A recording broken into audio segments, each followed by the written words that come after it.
शिव जी सदा सहाय। ओम नमः शिवाय। गुरु जी सदा सहाय। जय गुरु जी। शुक्राना गुरु जी, अनंत कोटि शुक्राना। प्रणाम गुरु पिता, प्रणाम माँ शारदे। जय गुरु जी। संगत जी, आज शिव पुराण विघ्नेश्वर संहिता का 19 और 20वां अध्याय एक साथ है।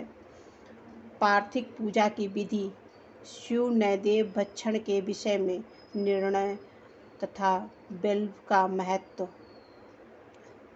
संगत जी, आगे शिव महापुराण के जो अध्याय हैं वो कोशिश करूँगी कि लगातार हों। कभी मोबाइल मेरा थोड़ा सा गड़बड़ है, इस चक्कर में कुछ गड़बड़ हो जाती है। और जो भी कभी गुरुपा आपकी बेटी से बोलने में या कुछ त्रुटि रहे तो उसके लिए क्षमा करना। अनंत कोटि शुक्राना गुरुपिता, अनंत कोटि शुक्राना। हर एक सांस का शुक्राना गुरुपिता। माँ, इतने प्यारे दर्शन देने के लिए शुक्राना। सारे काम मेरे बनाने के लिए शुक्राना। हर पल साथ देने के लिए शुक्राना। हर एक अंग संग रहने के लिए शुक्राना। मेरे पूरे परिवार की रक्षा करने के लिए शुक्राना। सभी के संकटों को दूर करने के लिए शुक्राना गुरुपिता। मेरे मायके पक्ष में भी आपने बहुत कृपा करी है, उसके लिए शुक्राना शुक्राना। सभी संगत परिवार जो गुरुपिता मेरे माध्यम से जो आपकी संगत बन रहे हैं, बस जोड़ने का काम मेरा था, संभालना सब आपको है गुरुपिता। जय गुरु जी। शुक्राना गुरु जी। सभी की मनोकामनाएं पूर्ण करें गुरु जी, और सभी को आशीर्वाद दें कि सब स्वस्थ रहें, खुश रहें, सभी के जीवन में सुख शांति समृद्धि आए। जय गुरु जी। शुक्राना गुरु जी। संगत जी, आगे का जो अध्याय अब शुरू करते हैं।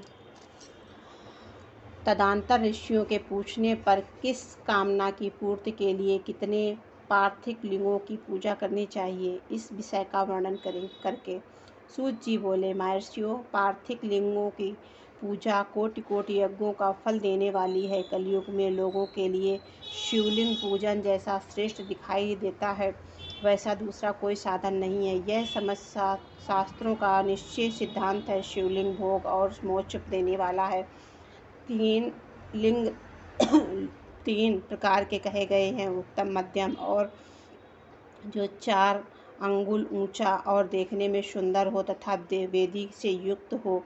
उस शिवलिंग को शास्त्रार्थ महर्षियों ने उत्तम कहा है, उससे आधा मध्यम और उससे आधा अधम माना गया है। इस तरह 3 प्रकार के शिवलिंग कहे गए हैं जो तदंतर श्रेष्ठ हैं। ब्राह्मण, क्षत्रिय और वैश्य, शूद्र अथवा विलोम संकार कोई भी क्यों ना हो, वह अपने अधिकार के अनुसार वैदिक अथवा तांत्रिक मंत्र से सदा आदर पूर्वक शिवलिंग की पूजा करे। ब्राह्मणों, महर्षियों आदि कहने से क्या लाभ है। ऋषि शिवलिंग का पूजन करने से स्त्रियों तथा अन्य सब लोगों का भी अधिकार है। द्विजों के लिए वैदिक पद्धति से शिवलिंग की पूजा करना श्रेष्ठ है, परंतु अन्य लोगों के लिए वैदिक मार्ग से पूजा करने की संपत्ति नहीं है। वैदिक द्विजों को वैदिक मार्ग से ही पूजा करना चाहिए, अन्य मार्ग से नहीं। यह भगवान शिव का कथन है। दधीच और गौतम आदि के साप से जिनका चित्त गद हो गया है, उन द्विजों के वैदिक कार्य में श्रद्धा नहीं होती है। जो मनुष्य वेदों तथा स्मृतियों में कहे हुए कर्मों को अवहेलना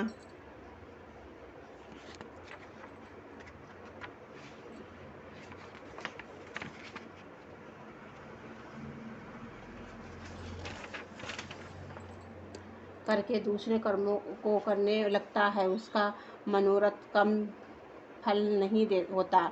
इस प्रकार विविध पूर्वक भगवान शंकर का नैवेद्यांत पूजन करके उनकी त्रिभुवनमयी 8 मूर्तियों का भी वही पूजन करें। पृथ्वी, जल, अग्नि, वायु आकाश, सूर्य, चंद्रमा तथा यजमान, ये भगवान शंकर की 8 मूर्तियाँ कही गई हैं। इन मूर्तियों के साथ साथ सर्व, भव, रुद्र, उग्र, भीम, ईश्वर, महादेव और पशुपति, इन नामों को भी अर्चना करें। तदनंतर चंदन, अक्षत और बिलपत्र लेकर वहां ईशान आदि से क्रम से भगवान शिव को परिवार का उत्तम भक्तिभाव से पूजन करें। ईशान, नंदी, चंड, महाकाल, भृंगी, ऋषि, वृषभ, स्कंद, परदीश्वर और सोम तथा शुक्र, ये 10 शिव के परिवार हैं जो क्रमशः ईशान आदि दशों दिशाओं में पूजनीय हैं। तत्पश्चात भगवान शिव के समक्ष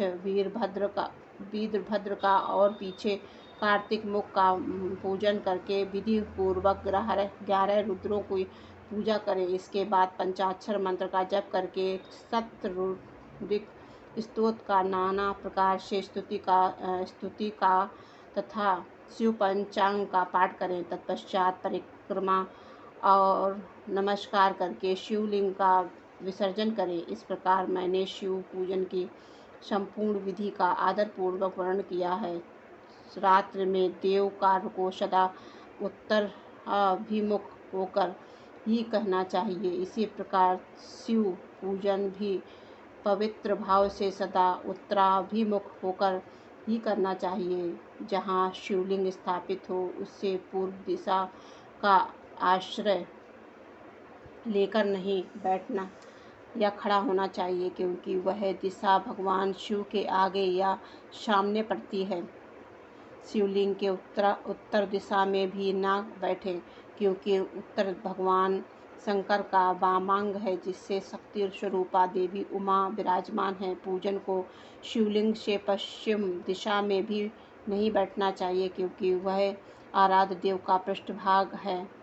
पीछे की ओर पूजा करना उचित नहीं। अतः अभिष्ट दक्षिण दिशा ही ग्रह है, उसी का आश्रय लेना चाहिए। पार्षद यह भी शिवलिंग के दक्षिण दिशा में उत्तराभिमुख होकर बैठे और पूजन करें। विद्वान पुरुष को चाहिए कि वह भस्म का त्रिपुंड लगाकर, रुद्र की माला लेकर तथा बेलपत्र का संग्रह करके ही भगवान शंकर की पूजा करें। इसके बिना नहीं।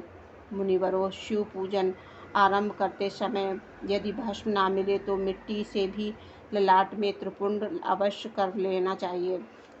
ऋषि बोले, मुनि, हमने पहले से यह बात सुन रखी है कि भगवान शिव का नैवेद्य नहीं ग्रहण करना चाहिए।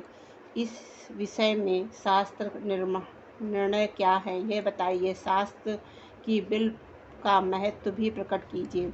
सूत जी ने कहा कि मुनियों, आप शिव संबंधी व्रत का पालन करने वाले हैं, अतः आपको सत धन्यवाद। मैं प्रसन्नता पूर्वक सब कुछ बताता हूँ, आप सावधान होकर सुने। जो भगवान शिव का भक्त है, बाहर भीतर पवित्र और शुद्ध है, उत्तम व्रत का पालन करने वाला तथा दृष्टि निश्चय से युक्त है, वह शिव नैवेद्य का अवश्य भक्षण करें। भगवान शिव का नैवेद्य आग्रह है, इस भावना को मन से निकाल दें। शिव के नैवेद्य को देखकर लेने मात्र से भी सारे पाप दूर भाग जाते हैं। उसको खा लेने पर तो करोड़ों पुण्य अपने भीतर आ जाते हैं। आए हुए शिव नैवेद्य को सिर झुकाकर प्रसन्नता के साथ ग्रहण करें और प्रयत्न करके शिव स्मरण पूर्वक उसका भक्षण करें। आए हुए शिव नैवेद्य को जो यह कहकर कि मैंने इसे दूसरे शरण में समय में ग्रहण करूँगा, लेने में विलंब कर देता है, वह मनुष्य निश्चय ही पाप से बन जाता है। जिससे शिव की दीक्षा ली हो, उस विलंब के लिए यह शिव नैवेद्य अवश्य भक्षणीय है, ऐसा कहा जाता है। शिव की दीक्षा से युक्त शिव भक्ति पुरुष के लिए अभी शिवलिंग का नैवेद्य शुभ और महाप्रसाद है, अतः वह उसका अवश्य भक्षण करें। परंतु जो अन्य देवताओं की दीक्षा से युक्त है और शिव भक्ति में भी मन को लगाए हुए है, उसके लिए शिव नैवेद्य भक्षण के विषय में क्या निर्णय है, इसे आप लोग प्रेम पूर्वक सुनो। ब्राह्मणों, जहाँ से शालिग्राम शिला की उत्पत्ति होती है, वहाँ से उत्तम लिंग में रस, लिंग में पाषाण, रजत तथा सुवर्ण से निर्मित लिंग में देवताओं तथा सिद्धांतों द्वारा प्रतिष्ठित लिंग में केशर निर्मित लिंग में स्फटिक लिंग में रत्न निर्मित लिंग में तथा समस्त ज्योतिर्लिंगों के विराजमान भगवान शिव के नैवेद्य का वक्षण चंद्रग्रहण व्रत के समान पूर्णजनक है। ब्रह्म हत्या करने वाला पुरुष भी यदि पवित्र होकर शिव निर्मल्य का भक्षण करके उसे धारण करे तो उसका सारा पाप शीघ्र ही नष्ट हो जाता है। पर जहाँ चंड का अधिकार है वहाँ जो शिव निर्मल्य हो उसे साधारण मनुष्यों को नहीं खाना चाहिए। जहाँ चंड का अधिकार नहीं है वहाँ के शिव निर्मल्य का सभी को भक्तिपूर्वक भोजन करना चाहिए। वाणलिंग, नरवेदेश्वर, लोह निर्मित धातुमय लिंग, सिद्धिलिंग करने के लिए जिन लोगों की उपासना किसी के सिद्ध प्राप्ति की है अथवा जो सिद्धांतों पर स्थापित हुए लिंग स्वयंभू लिंग, इस सब लिंगों में सब शिव की प्रतिभूतियां हैं, मतलब मूर्तियां हैं। चंड का अधिकार नहीं है। जो मनुष्य शिवलिंग को विधि पूर्वक स्नान कराकर उस स्नान से जल का 3 बार आचमन करता है उसके कायिक, वाचिक और मानसिक तीनों प्रकार के पाप यहाँ शीघ्र नष्ट हो जाते हैं। जो शिव नैवेद्य, पत्र, पुष्प, फल और जल आग्रह है वह सब भी शालिग्राम शिला के स्पर्श से पवित्र ग्रहण के योग्य हो जाता है। मनुष्यों, शिवलिंग के लिए ऊपर चढ़ा हुआ जो द्रव्य है वह आग्रह है। जो वस्तु लिंग स्पर्श से रहित है अर्थात जिन वस्तुओं को अलग रखकर शिवजी की निवेदित किया जाता है, लिंग के ऊपर चढ़ाया नहीं जाता, उसे अत्यंत पवित्र जानना चाहिए। मुनिवरों, इस प्रकार नैवेद्य के विषय में शास्त्र का निर्णय बताया गया है। अब तुम लोग सावधान हो जाओ। आदर पूर्वक बिल्व का महत्व सुनो। यह बिल्व वृक्ष महादेव ही स्वरूप देवताओं ने भी इसकी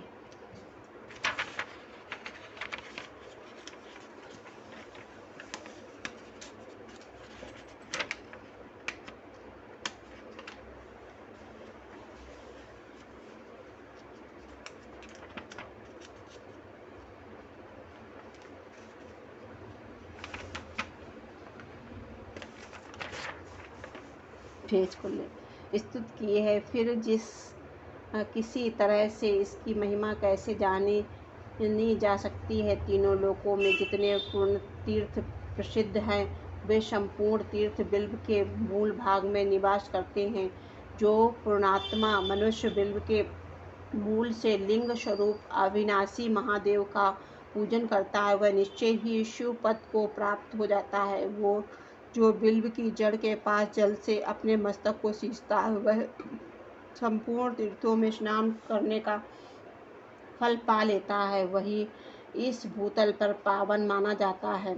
इस बिल्व की जड़ के परम उत्तम थाले को जल से भरा हुआ देखकर महादेव जी की पूर्णतया संतुष्ट होती है। जो मनुष्य गंध, पुष्प आदि के बिल्व से मूल भाग का पूजन करता है वह शिव लोक को पाता है और इस लोक में भी उसकी सुख शांति बढ़ती है। जो बिल्व की जड़ से समीप आदर पूर्वक दीपावली जलाकर रखता है वह तत्व ज्ञान से संपन्न हो भगवान महाशर में मिल जाता है। जो बिल्व की शाखा थाम कर हाथ में उसके नए नए बल्लभ उतारता है और उनसे उस बिल्व की पूजा करता है तो वह सब पापों से मुक्त हो जाता है। जो बिल्व की जड़ के समीप भगवान शिव में अनुराग रखने वाले हैं, एक भक्ति को भी भक्त पूर्वक भोजन कराता है तो उसे कोटि गुणा पुण्य प्राप्त होता है। जो बिल्व की जड़ के पास शिव भक्त को खीर और घृत से युक्त अन्न देता है वह कभी दरिद्र